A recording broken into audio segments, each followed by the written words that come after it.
Subscribe करें national बस और साथ ही दबाएं बेल आइकन। कोई भी इस केस ਨੂੰ ਖਤਮ ਨਹੀਂ ਕਰ ਸਕਦਾ। ਹੋਰ ਕਿਹੜੇ ਬੰਦੇ ਇਹਦੇ ਵਿੱਚ ਇਨਵੋਲਡ ਸੀਗੇ, ਉਹ ਉਹਨਾਂ ਦਾ ਖੁਲਾਸਾ ਕਿਵੇਂ ਹੋਏਗਾ? ਬੇਲ ਕੈਂਸਲ ਕਰਨ ਦੀ ਇੱਕ ਦਰਖਾਸਤ ਹੋਰ ਪਾਈ ਹੋਈ ਹੈ ਸੈਸ਼ਨ ਦੇ, ਕਿਉਂਕਿ ਉਹ ਜੇ ਸਾਡੇ ਹੱਕ 'ਚ ਹੋ ਜਾਂਦੀ ਹੈ ਤਾਂ ਸਾਨੂੰ ਇਹਦੀ ਕਸਟਡੀ ਮਿਲ ਸਕਦੀ ਹੈ ਔਰ ਜਿਹੜੇ ਬਾਕੀ ਗੱਲਾਂ ਦਾ ਖੁਲਾਸਾ ਅਜੇ ਤੱਕ ਨਹੀਂ ਹੋਇਆ, ਹੋ ਸਕਦਾ ਹੈ ਇਹਦੀ ਬੇਲ ਨੂੰ ਕੈਂਸਲ ਕੀਤਾ ਜਾਏ। ਔਰ ਸੀਬੀਆਈ ਨੇ ਪੂਰੀ ਇਨਕੁਆਇਰੀ ਕਰਕੇ ਪਰਚਾ ਕੀਤਾ ਸੀ, ਕਿਉਂਕਿ ਅਸੀਂ ਉਹ ਆਰਡਰ ਰੱਦ ਕਰ ਰਹੇ ਹਾਂ ਛੋਟੀ ਜਿਹੀ ਗੱਲ ਪਿੱਛੇ ਕਿ ਬੋਡੀ ਕਿੱਥੇ ਸੁੱਟੀ, ਕਿਵੇਂ ਸੁੱਟੀ, ਕਿਹਦੇ ਥਰੂ ਸੁੱਟੀ, ਕਿਹੜੇ ਪੁਲਿਸ ਵਾਲੇ ਲੈ ਕੇ ਗਏ, ਕਿੰਨੇ ਕੱਟੀ, ਇਹ ਭਗੌੜਾ ਹੋਇਆ ਘਰੋਂ। ਜੋ ਕੁਝ ਹੁੰਦਾ ਰਿਹਾ ਉਹਦੇ ਮੱਦੇਨਜ਼ਰ ਉਹਦੀਆਂ ਨਜ਼ਰਾਂ ਦੇ ਸਾਹਮਣੇ ਹੁੰਦਾ ਰਿਹਾ। ਸਾਰੇ ਦਰਸ਼ਕਾਂ ਦਾ ਬਹੁਤ-ਬਹੁਤ ਸਵਾਗਤ ਹੈ। Ex DGP Saini versus Balwant Singh Multani case ਚੱਲ ਰਿਹਾ ਹੈ। ਬਲਵੰਤ ਸਿੰਘ ਮੁਲਤਾਨੀ ਦੀ ਕਸਟਡੀ ਦੇ ਵਿੱਚ ਮਰਡਰ ਕਰਾਤਾ ਸੀ, ਹੱਤਿਆ ਕਰਾਤੀ ਸੀ ਸੁਮੇਧ ਸਿੰਘ ਸੈਣੀ ਨੇ, ਜਦੋਂ ਉਹ ਚੰਡੀਗੜ੍ਹ ਦੇ ਵਿੱਚ ਐਸਐਸਪੀ ਲੱਗੇ ਹੋਏ ਸਨ। ਉਹਨਾਂ ਦੇ ਅਗੇਂਸਟ ਬਲਵੰਤ ਸਿੰਘ ਮੁਲਤਾਨੀ ਦੇ ਭਰਾ ਨੇ ਇੱਕ ਕੰਪਲੇਂਟ ਦਿੱਤੀ ਮਟੌਰ ਥਾਣੇ ਦੇ ਵਿੱਚ ਔਰ ਪੁਲਿਸ ਨੇ ਕੇਸ ਰਜਿਸਟਰ ਕਰ ਲਿਆ ਔਰ ਇੱਕ ਐਸਆਈਟੀ ਬਣਾਤੀ ਗਈ। ਉਸ ਐਸਆਈਟੀ ਨੇ ਇੱਕ ਹੁਣ ਚਲਾਨ ਪੇਸ਼ ਕੀਤਾ ਕੋਰਟ ਦੇ ਵਿੱਚ ਔਰ ਸਾਡੇ ਨਾਲ ਅੱਜ ਸਪੈਸ਼ਲ ਪੀਪੀ ਨੇ ਨਰੂਲਾ ਸਾਹਿਬ, ਉਹਨਾਂ ਨੂੰ ਪੁੱਛਦੇ ਆ ਵੀ ਚਲਾਨ ਦੇ ਵਿੱਚ ਕੀ ਐਸੇ ਮੇਨ ਮੁੱਦੇ ਲਏ ਗਏ ਨੇ ਜਿਹੜੇ ਕਿ ਸੈਣੀ ਦਾ ਜੁਰਮ ਨੂੰ ਉਹ ਜਸਟੀਫਾਈ ਕਰਦੇ ਨੇ। ਸੈਣੀ ਦਾ ਜੁਰਮ ਉਸ ਤੋਂ ਪਤਾ ਲੱਗਦਾ ਵੀ ਇਸੇ ਨੇ ਹੀ ਕੀਤਾ ਹੈ। ਹੁਣ ਜਿਸ ਤਰ੍ਹਾਂ ਤੁਸੀਂ ਕਿਹਾ ਵੀ ਤੁਹਾਡੇ ਕੋਲ ਕਾਫੀ ਐਵੀਡੈਂਸ ਆ ਚੁੱਕਾ ਹੈ ਔਰ ਕੁਛ ਐਵੀਡੈਂਸ ਤੁਸੀਂ ਨਹੀਂ ਇਕੱਠੇ ਕਰ ਪਾਏ ਬਿਕੋਜ਼ ਉਹਨੇ ਕੋਆਪਰੇਟ ਨਹੀਂ ਕੀਤਾ ਤੁਹਾਨੂੰ ਇਨਵੈਸਟੀਗੇਸ਼ਨ ਦੇ ਵਿੱਚ, ਤੇ ਹੁਣ ਤੁਸੀਂ ਕੀ ਸੁਪਰੀਮ ਕੋਰਟ ਅੱਗੇ ਪ੍ਰੇਅਰ ਕਰਨ ਜਾ ਰਹੇ ਹੋ ਕਿ ਕਿਸ ਤਰੀਕੇ ਤੁਹਾਨੂੰ ਇਹਦੀ ਕਸਟਡੀ ਮਿਲੇ ਜਾਂ ਇਹ ਇਨਵੈਸਟੀਗੇਸ਼ਨ 'ਚ ਤੁਹਾਨੂੰ ਕੋਆਪਰੇਟ ਕਰੇ ਔਰ ਤਾਂ ਕਿ ਇਹਨੇ ਬੋਡੀ ਕਿੱਥੇ ਡਿਸਪੋਜ਼ ਆਫ ਕੀਤੀ ਹੈ ਤੇ ਹੋਰ ਕਿਹੜੇ ਬੰਦੇ ਇਹਦੇ ਵਿੱਚ ਇਨਵੋਲਡ ਸੀਗੇ, ਉਹਨਾਂ ਦਾ ਖੁਲਾਸਾ ਕਿਵੇਂ ਹੋਏਗਾ? ਦੇਖੋ ਜੀ, ਇਹ ਸਭ ਗੱਲਾਂ ਕਰਨੀਆਂ ਬੜੀਆਂ ਆਸਾਨ ਹੈ, ਪਰ ਜਦੋਂ ਅਸੀਂ ਕੋਰਟ ਜਾਂਦੇ ਹਾਂ ਸਾਡੇ ਹੱਥ ਕੋਰਟ ਦੇ ਮੂਹਰੇ ਵੀ ਜ਼ਿਆਦਾ ਖੁੱਲ੍ਹ ਕੇ ਨਹੀਂ ਚੱਲ ਸਕਦੇ। ਉਹਦਾ ਕਾਰਨ ਹੈ ਕਿ ਅਸੀਂ ਜਦੋਂ ਇਹਦੀ ਐਂਟੀਸਪੇਟਰੀ ਬੇਲ ਹੋਈ ਹੈ, ਅਸੀਂ ਸੁਪਰੀਮ ਕੋਰਟ 'ਚ ਰੇਜ਼ ਕੀਤਾ ਸੀ ਖਾਸ ਤੌਰ 'ਤੇ ਕਿ ਸਾਨੂੰ ਇਹਦੀ ਕਸਟਡੀ ਜ਼ਰੂਰ ਚਾਹੀਦੀ ਹੈ। ਇਹਦੀ ਕਸਟਡੀ ਦੇ ਬਿਨਾਂ ਸਾਨੂੰ ਅਸਲੀ ਗੱਲਾਂ ਨਹੀਂ ਪਤਾ ਲੱਗਣੀਆਂ ਕਿ ਬੋਡੀ ਕਿੱਥੇ ਸੁੱਟੀ, ਕਿਵੇਂ ਸੁੱਟੀ, ਕਿਹਦੇ ਥਰੂ ਸੁੱਟੀ, ਕਿਹੜੇ ਪੁਲਿਸ ਵਾਲੇ ਲੈ ਕੇ ਗਏ, ਕਿੰਨੇ ਕੱਟੀ। ਇਹ ਸਭ ਗੱਲਾਂ ਅਸੀਂ ਕਿਵੇਂ ਸਾਹਮਣੇ ਲਿਆਵਾਂਗੇ ਜਦ ਤੱਕ ਸਾਡੇ ਕੋਲ ਕਸਟਡੀ ਨਹੀਂ ਆਉਂਦੀ ਹੈ ਜੀ। ਇਹਦੇ ਬਾਵਜੂਦ ਆਨਰੇਬਲ ਸੁਪਰੀਮ ਕੋਰਟ ਨੇ ਇਹਨੂੰ ਐਂਟੀਸਪੇਟਰੀ ਬੇਲ ਦੇ ਦਿੱਤੀ ਔਰ ਇਹ ਕਿਹਾ ਤਫਤੀਸ਼ ਜੁਆਇਨ ਕਰ ਲਾ। ਤਫਤੀਸ਼ ਤਾਂ ਅਸੀਂ ਇਹਨੂੰ ਪਹਿਲਾਂ ਇੰਨੀ ਵਾਰੀ ਜੁਆਇਨ ਕਰਾ ਚੁੱਕੇ ਹਾਂ ਔਰ ਇਹਨੂੰ ਸੈਂਕੜਿਆਂ 'ਚ ਸਵਾਲ ਪੁੱਛੇ ਜਾ ਚੁੱਕੇ ਹੈ, ਪਰ ਇਹ ਨਹੀਂ ਜਵਾਬ ਦਿੰਦਾ ਰਿਹਾ ਕਿਸੇ ਵੀ ਕਾਰਨ। ਤੇ ਉਹ ਹੁਣ ਕਿਉਂਕਿ ਪੱਕੀ ਹੋ ਗਈ ਹੈ, ਉਹਦਾ ਹੁਣ ਸਾਡੇ ਕੋਲ ਇਹਨੂੰ ਬੁਲਾ ਕੇ ਕਿਸੇ ਵੀ ਤਰੀਕੇ ਨਾਲ ਇੰਟਰੋਗੇਟ ਕਰਨ ਦਾ ਤਰੀਕਾ ਸਾਡੇ ਕੋਲ ਕੋਈ ਨਹੀਂ ਹੈ। ਅਸੀਂ ਇਹਨੂੰ ਬੁਲਾ ਕੇ ਪੁੱਛਗਿੱਛ ਤਾਂ ਕਰ ਸਕਦੇ ਹਾਂ, ਪਰ ਜੇ ਪਹਿਲਾਂ ਜਵਾਬ ਨਹੀਂ ਤੇ ਹੁਣ ਕੀ ਦੇਗਾ। ਇਸ ਲਈ ਅਸੀਂ ਇਹਦੀ ਵੈਸੇ ਬੇਲ ਕੈਂਸਲ ਕਰਨ ਦੀ ਇੱਕ ਦਰਖਾਸਤ ਹੋਰ ਪਾਈ ਹੋਈ ਹੈ ਸੈਸ਼ਨ ਦੇ, ਜਿਹਦੇ ਤਹਿਤ ਅਸੀਂ ਇਹ ਮੰਗਿਆ ਹੋਇਆ ਕਿ ਕਿਉਂਕਿ ਜਦੋਂ ਇਹਨੂੰ ਪਹਿਲਾਂ ਬੇਲ ਦਿੱਤੀ ਸੀ ਮੋਨਿਕਾ ਗੋਇਲ ਨੇ, ਉਹਦੇ 'ਚ ਕੁਝ ਕੰਡੀਸ਼ਨ ਸੀਗੀਆਂ। ਉਹਦੇ 'ਚ ਇੱਕ ਕੰਡੀਸ਼ਨ ਸੀ ਕਿ ਤਫਤੀਸ਼ 'ਚ ਕੋਈ ਰੁਕਾਵਟ ਨਹੀਂ ਪਾਏਗਾ ਔਰ ਜਦ ਤੱਕ ਇਹਦੀ ਲੋਕਡਾਊਨ ਚੱਲਦਾ ਪਿਆ, ਲੋਕਡਾਊਨ ਦੇ ਤਹਿਤ ਆਪਣਾ ਇਹ ਘਰ ਛੱਡ ਕੇ ਨਹੀਂ ਜਾਏਗਾ ਕਿਤੇ ਜਦ ਤੱਕ ਬੇਲ ਚੱਲ ਰਹੀ ਹੈ। ਉਹਦੇ ਬਾਵਜੂਦ ਇਹ ਭਗੌੜਾ ਹੋਇਆ ਘਰੋਂ ਔਰ ਜਦੋਂ ਅਸੀਂ 302 ਲਵਾਉਣ ਦੀ ਦਰਖਾਸਤ ਪਾਈ ਮੈਜਿਸਟ੍ਰੇਟ ਦੀ, ਇਹਨੇ ਆਪਣੇ ਵਕੀਲ ਸਾਹਿਬ ਦੇ ਥਰੂ ਕਾਫੀ ਉੱਥੇ ਆਪੋਜੀਸ਼ਨ ਕੀਤੀ, ਜਿਹੜੇ ਕਿ ਇਨਵੈਸਟੀਗੇਸ਼ਨ ਦੀ ਰੁਕਾਵਟ ਦਾ ਮੁੱਦਾ ਬਣਦਾ। ਇਹ ਗੱਲਾਂ ਤੇ ਅਸੀਂ ਕੈਂਸਲੇਸ਼ਨ ਆਲਰੇਡੀ ਪਾਈ ਹੋਈ ਹੈ, ਉਹ ਪੈਂਡਿੰਗ ਹੈ ਸੈਸ਼ਨ ਜੱਜ ਸਾਹਿਬ ਕੋਲੇ। ਪਰ ਹੁਣ ਉਹਦੇ 'ਚ ਵੀ ਅਗਲਾ ਮੁੱਦਾ ਆਏਗਾ ਕਿ ਉਹ ਕੈਂਸਲ ਪਾਉਣ ਦੇ ਬਾਅਦ ਸੁਪਰੀਮ ਕੋਰਟ ਨੇ ਬੇਲ ਕਰ ਰਹੀ ਹੈ, ਤਾਂ ਹੁਣ ਕਾਨੂੰਨੀ ਹਿਸਾਬ ਨਾਲ ਇਹ ਦੇਖਿਆ ਜਾ ਰਿਹਾ ਕਿ ਅਸੀਂ ਉੱਥੇ ਐਡੀਸ਼ਨਲ ਸੈਸ਼ਨ ਜੱਜ ਦੇ ਉਸ ਬੇਲ ਨੂੰ ਕਿਵੇਂ ਪੁਸ਼ ਕਰਾਂਗੇ, ਕਿਵੇਂ ਪ੍ਰੈਸ ਕਰਾਂਗੇ ਔਰ ਸੈਸ਼ਨ ਜੱਜ ਸਾਹਿਬ ਉਹਦਾ ਕੀ ਕਰਦੇ ਆ ਹੁਣ, ਕਿਉਂਕਿ ਉਹ ਜੇ ਸਾਡੇ ਹੱਕ 'ਚ ਹੋ ਜਾਂਦੀ ਹੈ ਤਾਂ ਸਾਨੂੰ ਇਹਦੀ ਕਸਟਡੀ ਮਿਲ ਸਕਦੀ ਹੈ ਔਰ ਜਿਹੜੇ ਬਾਕੀ ਗੱਲਾਂ ਦਾ ਖੁਲਾਸਾ ਅਜੇ ਤੱਕ ਨਹੀਂ ਹੋਇਆ, ਹੋ ਸਕਦਾ ਹੈ। ਪਰ ਇਹ ਅੱਗੇ ਹੁਣ ਫਿਰ ਕੋਰਟ 'ਤੇ ਡਿਪੈਂਡ ਕਰਦਾ ਹੈ, ਨਾ ਇਹ ਐਸਆਈਟੀ 'ਤੇ ਡਿਪੈਂਡ ਕਰੇਗਾ, ਨਾ ਇਹ ਮੇਰੇ 'ਤੇ ਡਿਪੈਂਡ ਕਰੇਗਾ। ਸੋ ਇਹ ਸਾਰਾ ਕੋਰਟ ਦਾ ਮਸਲਾ ਹੈ, ਕੋਰਟ 'ਚ ਜਾ ਕੇ ਹੀ ਪਤਾ ਲੱਗੇਗਾ ਹੁਣ ਅੱਗੇ ਕਿਵੇਂ ਚੱਲੇਗਾ ਮਸਲਾ। ਨਹੀਂ ਨੂਲੇ ਸਾਹਿਬ, ਸਾਡੇ ਦਰਸ਼ਕਾਂ ਨੂੰ ਇੱਕ ਗੱਲ ਤੁਸੀਂ ਕਲੀਅਰ ਕਰੋ ਵੀ ਇਹਨੂੰ ਬੇਲ ਮਿਲੀ ਹੈ, ਸੁਪਰੀਮ ਕੋਰਟ ਨੇ ਇਹਨੂੰ ਬੇਲ ਦੇ ਦਿੱਤੀ,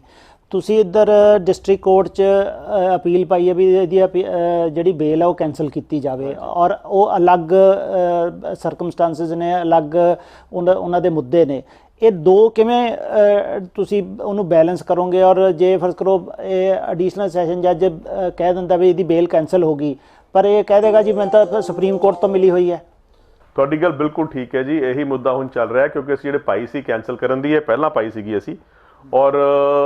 ਹੁਣ ਜਿਹੜੀ ਚੱਲ ਰਹੀ ਹੈ ਉਹ ਚੱਲ ਰਹੀ ਹੈ ਨੀਚੇ ਲੋਅਰ ਕੋਰਟ 'ਚ ਇਸ ਗੱਲ 'ਤੇ ਕਿ ਕਿਉਂਕਿ ਜਿਹੜੇ ਆਰਡਰ ਕੀਤੇ ਸੀ ਮੋਨਿਕਾ ਗੋਇਲ ਨੇ, ਕੰਡੀਸ਼ਨਾਂ ਲਾਈਆਂ ਸੀਗੀਆਂ, ਉਹ ਕੰਡੀਸ਼ਨਾਂ ਅੱਜ ਵੀ ਲਾਗੂ ਹੈ ਕਿਉਂਕਿ ਉਹ ਆਰਡਰ ਖੜਾ ਹੈ, ਉਹ 364 ਦਾ ਆਰਡਰ ਸੀਗਾ। ਹੁਣ ਜਿਹੜੀ ਦੀ ਬੇਲ ਹੋਈ ਹੈ ਸੁਪਰੀਮ ਕੋਰਟ ਤੋਂ 302 ਦੇ ਤਹਿਤ ਹੋਈ ਹੈ ਔਰ 364 ਵਾਲਾ ਆਰਡਰ ਆਲਦੋ ਮਰਜ ਤਾਂ ਕਰ ਗਿਆ ਸੁਪਰੀਮ ਕੋਰਟ ਦੇ ਆਰਡਰ ਵਿੱਚ, ਪਰ ਉਹ ਆਰਡਰ ਫਿਰ ਵੀ ਪੱਕਾ ਹੈ, ਉਹਦੀ ਕੰਡੀਸ਼ਨਾਂ ਲਾਗੂ ਰਹਿਣਗੀਆਂ। ਅਸੀਂ ਇਸ ਲਈ ਸੈਸ਼ਨ ਜੱਜ ਸਾਹਿਬ ਨੂੰ ਇਹ ਕਹਿ ਰਹੇ ਹਾਂ ਕਿ ਜਿਹੜੇ ਪਹਿਲੀਆਂ ਕੰਡੀਸ਼ਨਾਂ ਲੱਗੀਆਂ ਸੀਗੀਆਂ, ਜੇ ਉਹਨਾਂ ਦੀ ਇਹ ਵਾਇਲੇਸ਼ਨ ਕਰਦਾ ਤਾਂ ਉਹ ਤੁਸੀਂ ਜਿਹੜੇ ਆਰਡਰ ਹੈਗੇ ਆ ਉਹਨਾਂ ਨੂੰ ਕਿਸੇ ਵੀ ਤਰੀਕੇ ਉਸ ਮੱਦੇਨਜ਼ਰ ਰੱਖਦੇ ਹੋਏ ਇਹਦੀ ਬੇਲ ਨੂੰ ਕੈਂਸਲ ਕੀਤਾ ਜਾਏ। ਬੇਸ਼ੱਕ ਜਿਹੜੀ ਮੋਨਿਕਾ ਗੋਇਲ ਦਾ ਆਰਡਰ ਹੈ ਸਿਰਫ ਉਹਨੂੰ ਹੀ ਕੈਂਸਲ ਕਰੋ ਫਿਲਹਾਲ, ਕਿਉਂਕਿ ਜੇ ਉਹ ਕੋਈ ਆਰਡਰ ਪਾਸ ਕਰਦਾ ਉਹਦੇ ਬੇਸ ਤੇ ਅਸੀਂ ਫਿਰ ਸੁਪਰੀਮ ਕੋਰਟ ਜਾ ਕੇ ਤੇ ਕੋਈ ਨਾ ਕੋਈ ਗੱਲ ਆਪਣੀ ਕਰ ਸਕਾਂਗੇ। ਨੂਰੁੱਲਾ ਸਾਹਿਬ, ਜਿਸ ਤਰ੍ਹਾਂ ਤੁਸੀਂ ਕਿਹਾ ਵੀ ਉੱਥੇ 302 ਚ ਸਿਰਫ ਬੇਲ ਹੋਈ ਹੈ ਇਹਦੀ, ਬਾਕੀ ਜਿਹੜੀਆਂ ਦਫਾਵਾਂ ਨੇ ਉਹ ਉਹਨਾਂ 'ਚ ਉੱਥੇ ਸੁਪਰੀਮ ਕੋਰਟ 'ਚ ਬੇਲ ਨਹੀਂ ਹੋਈ ਇਹਦੀ, ਔਰ ਉਹਨਾਂ ਦਫਾਵਾਂ ਦੇ ਥੱਲੇ ਤੁਸੀਂ ਇਹਨੂੰ ਅਰੈਸਟ ਕਰ ਸਕਦੇ ਹੋ ਕਿਆ? ਦੇਖੋ ਇੱਦਾਂ ਹੈ ਕਿ ਅਰੈਸਟ ਦਾ ਕਰਨਾ ਇੱਦਾਂ ਮੁਸ਼ਕਿਲ ਹੈ ਜਦ ਤੱਕ ਕੋਰਟ ਦਾ ਆਰਡਰ ਨਹੀਂ ਹੁੰਦਾ। ਕੋਰਟ ਸਾਨੂੰ ਜੇ ਕਹੇਗੀ ਕਿ ਇਹਨੇ ਵਾਇਲੇਸ਼ਨ ਕੀਤੀਆਂ ਪਿਛਲੇ ਜਿੰਨੀਆਂ ਕੰਡੀਸ਼ਨ ਸੀਗੀਆਂ ਔਰ ਆਰਡਰ ਪਾਸ ਕਰਦੀ ਹੈ, ਉਹਦੇ ਬਾਵਜੂਦ ਵੀ ਸਾਨੂੰ ਉਹ ਮੈਟਰ ਸੁਪਰੀਮ ਕੋਰਟ ਕੋਲ ਲੈ ਕੇ ਜਾਣਾ ਪਏਗਾ ਫਾਈਨਲੀ, ਔਰ ਉੱਥੋਂ ਪਰਮਿਸ਼ਨ ਲੈਣੀ ਪਏਗੀ ਇਹਨੂੰ ਅਰੈਸਟ ਕਰਕੇ ਕਸਟਡੀ 'ਚ ਲੈਣ ਦੀ। ਪਰ ਇਹ ਕਿ ਪਹਿਲਾਂ ਸਾਡਾ ਪਹਿਲਾ ਪੜਾਅ ਹੈ, ਜਿਹੜੀ ਸਾਡੀ ਐਕਸੈਪਟੈਂਸ ਹੈ ਇਸ ਗੱਲ ਦੀ ਕਿ ਕੰਡੀਸ਼ਨ ਵਾਇਲੇਟ ਹੋਈ ਹੈ, ਉਹ ਆਰਡਰ ਤਾਂ ਸਾਨੂੰ ਨੀਚੋਂ ਕੋਰਟ ਤੋਂ ਹੀ ਲੈਣਾ ਪਏਗਾ, ਸੈਸ਼ਨ ਕੋਰਟ ਤੋਂ। ਜਦੋਂ ਉਹ ਆਰਡਰ ਮਿਲ ਜਾਏਗਾ ਫਿਰ ਅਸੀਂ ਸੁਪਰੀਮ ਕੋਰਟ ਕੋਲ ਜਾ ਸਕਦੇ ਹਾਂ, ਕਹਿੰਦੇ ਹੋ ਕਿ ਦੇਖੋ ਜੀ 364 ਜਿਹੜੇ ਆਰਡਰ ਸੀ ਉਹਦੀ ਵਾਇਲੇਸ਼ਨ ਹੋਈ ਸੀਗੀ, ਸੋ ਉਸ ਦੇ ਤਹਿਤ ਸਾਨੂੰ ਇਹਦੀ ਕਸਟਡੀ ਜਾਂ ਰਿਮਾਂਡ ਲੈਣ ਦਾ ਸਾਨੂੰ ਪਰਮਿਸ਼ਨ ਦਿੱਤੀ ਜਾਏ ਤਾਂ ਕਿ ਅਸੀਂ ਇਹਨੂੰ ਦੁਬਾਰਾ ਪੁੱਛਗਿੱਛ ਕਰ ਸਕੀਏ। ਅੱਛਾ, ਹੁਣ ਮੇਰਾ ਆਖਰੀ ਸਵਾਲ ਹੈ ਕਿ ਇਹ ਚਲਾਨ ਦਾ ਜਿਹੜਾ ਸੁਪਰੀਮ ਕੋਰਟ ਦੇ ਵਿੱਚ ਕੱਲ੍ਹ ਨੂੰ ਤਰੀਕ ਹੈ ਇਹਦੀ, ਉਸ 'ਤੇ ਕੀ ਇੰਪੈਕਟ ਪਏਗਾ ਜਿਹੜਾ ਇਹਨੇ ਕਿਹਾ ਜੀ ਮੇਰਾ ਪਰਚਾ ਕੈਂਸਲ ਕਰਾਇਆ ਜਾਵੇ? ਦੇਖੋ ਜੀ, ਹੁਣ ਜਦ ਤੱਕ ਕਾਨੂੰਨ ਦਾ ਵਾਸਤਾ ਹੈ, ਉਹਦੇ ਕਾਨੂੰਨ ਦੇ ਹਿਸਾਬ ਨਾਲ ਤਾਂ ਜਦ ਤੱਕ ਜੋ ਅਸੀਂ ਤੱਥ ਹੁਣ ਲਿਆ ਆਏ ਹਾਂ ਚਲਾਨ ਦੇ ਵਿੱਚ, ਉਹ ਸਾਰੇ ਤੱਥ ਜਿਹੜੇ ਹੈਗੇ ਆ ਉਹ ਸੁਪਰੀਮ ਕੋਰਟ ਨੂੰ ਇਨਟੂ ਕੰਸੀਡਰੇਸ਼ਨ ਲੈਣੇ ਪੈਣਗੇ, ਦੇਖਣੇ ਪੈਣਗੇ, ਗਵਾਹੀ ਦੇਖਣੀ ਪਏਗੀ, ਉਹਦੇ ਬਾਅਦ ਸੋਚਣਾ ਪਏਗਾ ਕਿ ਕੇਸ ਨੂੰ ਅਸੀਂ ਕੈਂਸਲ ਕਰ ਸਕਦੇ ਕਿ ਨਹੀਂ ਕਰ ਸਕਦੇ। ਔਰ ਜਿੱਦ ਤੱਕ ਮੇਰਾ ਵਿਸ਼ਵਾਸ ਹੈ ਜੋ ਅਸੀਂ ਐਵੀਡੈਂਸ ਰਿਕਾਰਡ ਤੇ ਲੈ ਆਏ ਹਾਂ ਉਹ ਚਲਾਨ ਨੂੰ ਪੜ੍ਹਦੇ ਹੋਏ ਕੋਈ ਵੀ ਇਸ ਕੇਸ ਨੂੰ ਖਤਮ ਨਹੀਂ ਕਰ ਸਕਦਾ। ਬਾਕੀ ਸੁਪਰੀਮ ਕੋਰਟ ਤੁਹਾਨੂੰ ਪਤਾ ਸੁਪਰੀਮ ਹੈ, ਉਹ ਉਹਨਾਂ ਦੇ ਦਿਮਾਗ ਕੀ ਗੱਲ ਆਏ, ਕਿਸ ਬੇਸ ਤੇ ਚੱਲਣ, ਕਿਸੇ ਹੋਰ ਗੱਲ ਨੂੰ ਫੜ ਕੇ ਕੁਝ ਕਰ ਲੈਣ, ਕਿਉਂਕਿ ਜਿਹੜਾ ਪਹਿਲਾਂ ਵੀ CBI ਦਾ ਪਰਚਾ ਹੋਇਆ ਸੀਗਾ ਉਹ ਸੁਪਰੀਮ ਕੋਰਟ ਨੇ FIR ਸਿਰਫ ਇਸ ਲਈ ਕੌਸ਼ ਕਰਤੀ ਸੀ ਕਿ ਜਿਹੜੇ ਹਾਈ ਕੋਰਟ ਦੇ ਆਰਡਰ ਸੀਗੇ ਜਿਹਦੇ ਤਹਿਤ ਇਨਕੁਆਇਰੀ ਹੋਈ ਸੀ CBI ਦੀ, ਔਰ CBI ਨੇ ਪੂਰੀ ਇਨਕੁਆਇਰੀ ਕਰਕੇ ਪਰਚਾ ਕੀਤਾ ਸੀ, ਕਿਉਂਕਿ ਅਸੀਂ ਉਹ ਆਰਡਰ ਰੱਦ ਕਰ ਰਹੇ ਹਾਂ ਛੋਟੀ ਜੀ ਗੱਲ ਪਿੱਛੇ, ਉਹ ਇਸ ਲਈ ਕਿ ਇਹਨੂੰ ਪਾਰਟੀ ਨਹੀਂ ਬਣਾਇਆ ਸੁਮੇਧ ਸੈਣੀ ਨੂੰ, ਜਾਂ ਜਿਹੜੇ ਜੱਜ ਸਾਹਿਬ ਸੀ ਉਹਨਾਂ ਨੂੰ ਸੁਣਨਾ ਨਹੀਂ ਚਾਹੀਦਾ ਸੀ ਮੈਟਰ, ਔਰ ਉਹਦੇ ਕਰਕੇ FIR ਵੀ ਕੌਸ਼ ਕਰਤੀ। ਇਹ ਹੁਣ ਕੋਈ ਨਵਾਂ ਕਾਨੂੰਨ ਇਜਾਦ ਹੋ ਜਾਏ ਸੁਪਰੀਮ ਕੋਰਟ ਕਰ ਸਕਦੀ ਹੈ, ਕਰਦੇ ਤਾਂ ਮੈਂ ਕੁਝ ਕਹਿ ਨਹੀਂ ਸਕਦਾ, ਪਰ ਮੇਰੀ ਉਮੀਦ ਹੈ ਕਿ ਜੋ ਅਸੀਂ ਰਿਕਾਰਡ ਤੇ ਲੈ ਆਏ ਹਾਂ ਅੱਜ ਤੱਕ ਐਵੀਡੈਂਸ ਆ ਗਈ ਹੈ, ਉਹਦੇ ਹਿਸਾਬ ਨਾਲ ਅੱਗੇ ਕੁਝ ਵੀ ਇਸ ਕੇਸ ਨਹੀਂ ਹੋਣਾ ਚਾਹੀਦਾ। ਨੂਰੁੱਲਾ ਸਾਹਿਬ, ਜਿਸ ਤਰ੍ਹਾਂ KIP ਵੀ ਦਾ ਵੀ ਨਾਮ ਹੈਗਾ, ਉਹਦੇ ਵੀ ਤੁਸੀਂ ਵਾਰੰਟ ਕਢਾਏ ਹੋਏ ਨੇ, ਹੋਰ ਵੀ ਕਈ ਬੰਦੇ ਨੇ ਜਿਨ੍ਹਾਂ ਦੇ ਤੁਸੀਂ ਨਾਮ ਲਏ ਹੋਏ ਨੇ, ਉਹਦੇ ਵਿੱਚ ਇਸ ਜਿਹੜਾ ਤੁਸੀਂ ਹੁਣ ਚਾਰਜ ਸ਼ੀਟ ਫਾਈਲ ਕੀਤੀ ਇਹਦੇ ਵਿੱਚ ਉਹਨਾਂ ਦੇ ਨਾਮ ਹੈਗੇ ਜਾਂ ਐਡੀਸ਼ਨਲ ਕੋਈ ਚਾਰਜ ਸ਼ੀਟ ਫਾਈਲ ਕਰਨੀ ਹੈ ਉਹਨਾਂ ਦੇ ਖਿਲਾਫ? ਜੀ KIP ਸਿੰਘ ਦਾ ਨਾਮ ਇੱਦਾਂ ਹੈਗਾ ਕਿ KIP ਸਿੰਘ ਸੀਗਾ ਉਸ ਟਾਈਮ ਦਾ SHO ਸੈਕਟਰ 17 ਦਾ, ਤੇ ਇਸ ਲਈ ਉਹ ਇੰਚਾਰਜ ਸੀ। ਜੋ ਕੁਝ ਹੁੰਦਾ ਰਿਹਾ ਉਹਦੇ ਮੱਦੇਨਜ਼ਰ ਉਹਦੀਆਂ ਨਜ਼ਰਾਂ ਦੇ ਸਾਹਮਣੇ ਹੁੰਦਾ ਰਿਹਾ, ਔਰ ਅਸੀਂ ਉਸ ਚਲਾਨ 'ਚ ਉਹਦਾ ਜ਼ਿਕਰ ਕੀਤਾ ਹੋਇਆ ਕਿ ਕਿਉਂਕਿ ਉਹ ਭਗੌੜਾ ਹੈ ਇਸ ਲਈ ਹਲੇ ਅਸੀਂ ਉਹਦੇ ਬਾਰੇ ਕੁਝ ਕਰ ਨਹੀਂ ਸਕਦੇ। ਜਿੱਦਾਂ ਹੀ ਇੰਡੀਆ ਵਾਪਸ ਆ ਜਾਏਗਾ ਅਸੀਂ ਕੋਸ਼ਿਸ਼ ਕਰਾਂਗੇ ਉਹਨੂੰ ਅਰੈਸਟ ਕਰਨ ਦੀ, ਉਹਨੂੰ ਇੰਟਰੋਗੇਟ ਕਰਾਂਗੇ, ਜੋ ਉਹਦੇ ਹਿਸਾਬ ਨਾਲ ਤੱਥ ਸਾਹਮਣੇ ਆਉਣਗੇ ਉਹਦੇ ਹਿਸਾਬ ਨਾਲ ਉਹਦੇ 'ਤੇ ਵੀ ਅੱਗੇ ਕਾਰਵਾਈ ਕੀਤੀ ਜਾਏਗੀ। ਨੂਰੁੱਲਾ ਸਾਹਿਬ ਨੇ ਜਿਸ ਤਰ੍ਹਾਂ ਦੱਸਿਆ ਵੀ 500 ਪੇਜ ਦਾ ਇਹਨਾਂ ਨੇ ਇੱਕ ਚਲਾਨ ਪੇਸ਼ ਕੀਤਾ ਔਰ ਉਹਦੇ ਵਿੱਚ ਕਾਫੀ ਤੱਥ ਆ ਗਏ ਨੇ, ਲੇਕਿਨ ਹਲੇ ਵੀ ਇਹ ਨਹੀਂ ਪਤਾ ਲੱਗਿਆ ਵੀ ਬੋਡੀ ਮੁਲਤਾਨੀ ਦੀ ਕਿੱਥੇ ਡਿਸਪੋਜ਼ ਆਫ ਹੋਈ, ਕਿਹਨੇ ਡਿਸਪੋਜ਼ ਆਫ ਕੀਤੀ, ਕਿਹੜੀ ਟੀਮ ਭੇਜੀ, ਇਹ ਹਲੇ ਵੀ ਬਹੁਤ ਸਾਰੇ ਰਾਜ਼ ਨੇ ਜਿਹੜੇ ਹਲੇ ਤੱਕ ਬਾਹਰ ਨਹੀਂ ਆਏ। ਔਰ ਜਿੱਥੇ ਤੱਕ ਅਸੀਂ ਬਾਰ-ਬਾਰ ਕਹਿੰਦੇ ਹਾਂ, ਨੂਰੁੱਲਾ ਸਾਹਿਬ ਨੇ ਪਿਛਲੀ ਵਾਰੀ ਜਦੋਂ ਕੋਰਟ ਦੇ ਥਰੂ ਹੀ ਇਸ ਸਾਰੇ ਕੇਸ ਦੇ ਵਿੱਚ ਜੇ ਅਸੀਂ ਵੇਖੀਏ ਤੇ ਵਕੀਲਾਂ ਦਾ ਬਹੁਤ ਵੱਡਾ ਰੋਲ ਰਿਹਾ ਹੈ ਸੁਮੇਧ ਸਿੰਘ ਸੈਣੀ ਦੇ ਨੱਕ 'ਚ ਨਕੇਲ ਪਾਉਣ ਨੂੰ, ਲੇਕਿਨ ਦੂਜੇ ਪਾਸੇ ਜੇ SIT ਦਾ ਰੋਲ ਦੇਖੀਏ ਤੇ ਉਹ ਜਦੋਂ ਥਾਣੇ 'ਚ ਗਿਆ ਸੀ ਉੱਥੇ ਉਹਨੂੰ VVIP ਟਰੀਟਮੈਂਟ ਵੀ ਮਿਲਿਆ ਸੀ। ਤੇ ਜਿਸ ਤਰ੍ਹਾਂ ਹੁਣ ਨੂਰੁੱਲਾ ਸਾਹਿਬ ਨੇ ਕਾਫੀ ਕਿਹਾ ਵੀ ਅਸੀਂ ਸਾਡੇ ਕੋਲ ਤੱਥ ਆ ਗਏ ਨੇ ਔਰ ਅਸੀਂ